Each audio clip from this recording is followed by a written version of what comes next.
Ginisa. Nagisa ko na po yan. Ginisa ko lang yan. Kalabasa.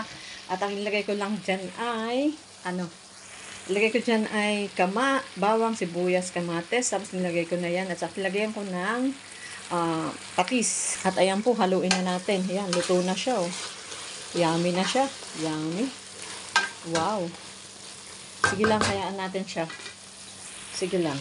Hayaan natin siya kasi may gagawain tayo eh. Ako.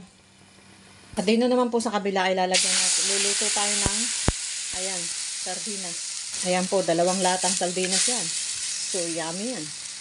Hindi ako, pag isa lang tayo dito. Babawas tayo dito. Para isang lutuan, kasi isang gisahan ko lang siya. Ayan.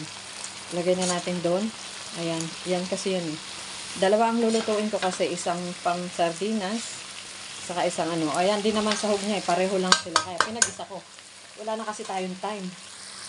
Lagay ko na ang okra. Ayan, okra. Hindi ko na nilisin ng ulo. Sabi nila, wag mo raw alisan ng ulo ang okra kasi anti-cancer daw. Ganun.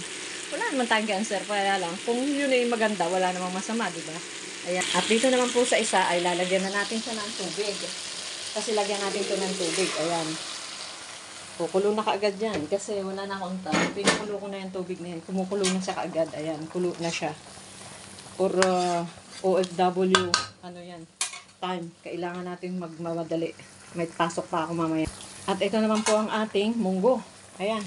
Lagay na natin. Munggo yan. Ayan. Wow, yummy. Munggo yan. Nilagay ko na ha.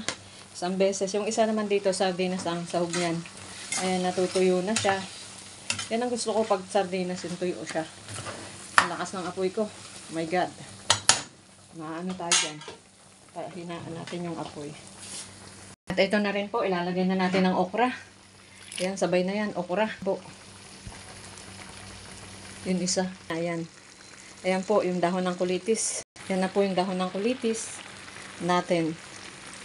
Sige. Sarap niyan. Yan, takpan po natin.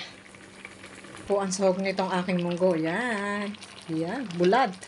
Sabi nila, toyo, bulad daw. Eh, di bulad. Saya na. Ito, lagyan na po natin ng magic. Magic. Para mag-magic. Ayan siya. Takpan natin yung isa. Buksan naman natin itong isa.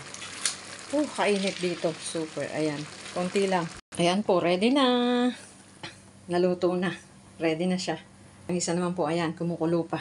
Po ay 2 klaseng dahon ang ilalagay natin. Ito, yung kulitis. Ayan. 2 klase.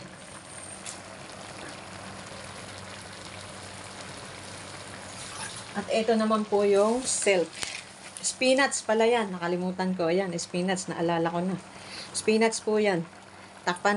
Takipan po natin yan. Ayan, takip. Yan natin 5 minutes. Ayan na po ang ating niluto. Green leafy vegetable. Napaka-green yan, diba? Green na green.